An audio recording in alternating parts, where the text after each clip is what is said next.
that I would get something a little bit different. Meanwhile, my jet black iPhone 7 Plus should be in the mail soon. I just got notice from Apple's website that it's preparing for shipment. So I will open that one as well, and I will do the review on that unit. So let's go ahead and take this off. Very subdued, simple packaging. We have a direct comparison here because these are both the same color. I just adjusted the exposure a little bit. So you can see that we've got the documentation that's on the top. I find that a bit surprising. They don't have the iPhone in all its glory peeking up first. And we've got this little tab. There's the phone here. You've got your brick, you've got your earbuds. Right here you've got your data sync cable, charging cable, lightning adapter, and also the lightning earbuds as well. Let's just go ahead and remove this. Ooh, I can hear that static cling feeling. And they always stick to me. Always, always. Shoo! Ooh, so there you have the phone. That looks really quite nice.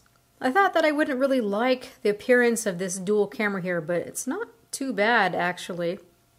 And I am really liking that the antenna bands are now up here at the top instead of being really disruptive. So here you have side-by-side look at the old gold, which is kind of smudgy, iPhone 6s Plus, and the iPhone 7.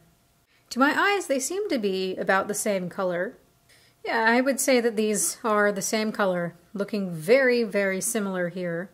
Maybe the font down here where it says iPhone is a little bit thicker. Looking around the phone, things look quite similar. You can see that our volume buttons and also this rocker here are in the same place. Except for now, this is flat. You don't see any indentation like you do on the 6s Plus. Looking at the top, you don't see anything. Looking at the right-hand side, everything seems to be in the same place, antenna bands included.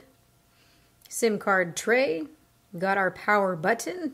Now at the bottom is where things are looking a little different here. Of course, everyone is seeing that the headphone jack is infamously gone. So you've got a speaker and probably just a microphone down here at the bottom. This is just meant to look uniform, to look nice. And then, of course, the lightning port.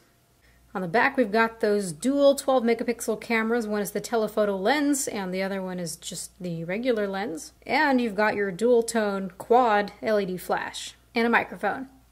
I'm actually quite a big fan of solid state buttons. They worry me less, they provide less anxiety for me. I've really been liking the trackpad so far on my little MacBook. After having things like the Nexus 6P or the OnePlus 3 or any other of those Android phones that have those solid state buttons, I find the clicky buttons to be so last year. Also looking at you, Samsung. At nighttime, I'd be sitting in bed with my iPhone clicking, clicking, clicking away. And now you have some control over that haptic sound. Let's go ahead and turn this on. So just that haptic engine now, I think I'm really going to enjoy that. I've been hearing that it feels quite weird. Turning on the display. I'm hearing that the display is actually quite a bit warmer than what we have on the iPhone 6s Plus. So we'll see just how much warmer this looks. We'll be measuring the display. I'll be talking all about the wide gamut display and the calibration and what that means and what ends up looking wide gamut and what ends up looking just regular sRGB. I will explain all that in my full review, so you guys please stay tuned for that. People have been mistakenly saying that having a wide gamut display means that the colors are more accurate because there's simply more colors to see. But what is understated and what needs to be said is that in order for a wide gamut display to look accurate, you need to have content that's meant for it. If you have content that's meant for a display like this that has sRGB as that color gamut and you put it on this display, all it does is stretch it out and oversaturate the colors so nothing looks right. It's got to be meant for a wide gamut display, encoded for a wide gamut display. And what's really nice here is that Apple is using color management, so we'll see how that works exactly. But if it takes an image that's meant for sRGB, it's going to map it properly. And what it means when it's mapped properly is it's just going to look like the regular iPhone. You shouldn't be able to tell the difference. So already I can feel that nice taptic engine. Let's go ahead and set up Wi-Fi. Alright, so I put in the Wi-Fi password, got it set up a little bit, and I can see already that this is a bit cooler, quite a bit cooler than the whites that we have on the iPhone 7. Again, I'm going to take some time to look at that, measure it, tell you really what this all is quantified to. Now as for that cookie button down here, it doesn't quite feel like a button. It's similar to what I've been hearing. It kind of feels like the whole bottom part is actually clicking or vibrating. But again, I prefer these types of buttons. Let's see about the strength of this. To me, the 1 feels most pleasant. Like it's just barely there. Maybe it's more convincing of it being a real button click. 2 is something stronger. I can feel it in my hand. And 3, yeah, I can really feel that. I think I'm going to keep it at a 1. That's my preference. Yeah, that feels more just like a regular button to me. I decided to fire up a movie and see how those speakers sound, because now we've got stereo speakers, or at least one's a speaker here, and this is a front-firing speaker. And honestly, it feels a little bit wonky and off balance at first, because I can tell the sound's coming from here and then out the bottom.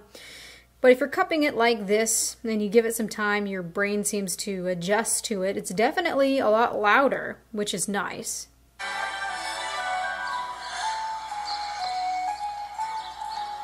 The effect is just a little bit weird, and I would have preferred just regular stereo front-firing speakers. But I'll take what I can get. It definitely does feel nice and snappy. You've still got your Force Touch, iOS 10 features. So I'm going to take some time to play around with this, play around with the cameras especially. I want to do some comparisons. I will be more excited, of course, when that new bokeh feature comes out. It's too bad that that did not come out with a release. It kind of feels a little bit rushed to me when software isn't finished. I'd really be curious to hear what your guys' opinions are with this. For me, it's a nice upgrade. I think it's more of a nice upgrade from something like the iPhone 6, but if I have the 6S, I don't really know if I would upgrade unless I'm really needing that water resistancy, which is really great, of course, to have. But I know that most of us were excited for iPhone 8. Getting this, I kind of feel a little bit underwhelmed so far. These feelings of underwhelmment could possibly change, though, when I get the jet black model, which is supposed to be stunningly beautiful, although very fingerprinty and also scratches. This one should not scratch so easily, just like all the other matte-type aluminum finishes before. Although I have to wonder with that jet black version if we're going to be able to polish it at all to get rid of the appearance of those micro abrasions. So I'll keep an eye out for that. I'll make another unboxing when that comes in. And this is all I want to say for now. So this has been Erica, the technology nerd, likes to film stuff. Please rate, comment, and subscribe. Make sure to ask all of your questions in the comment section below. Don't be shy, you guys.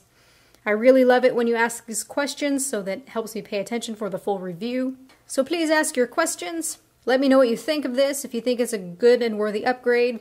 And have a good night. Oh, and if you are wanting to see more videos like this in the near future, please, when you subscribe, make sure to turn on the notifications, because otherwise we see that the videos get all nice and buried. Thanks, YouTube. Goodbye.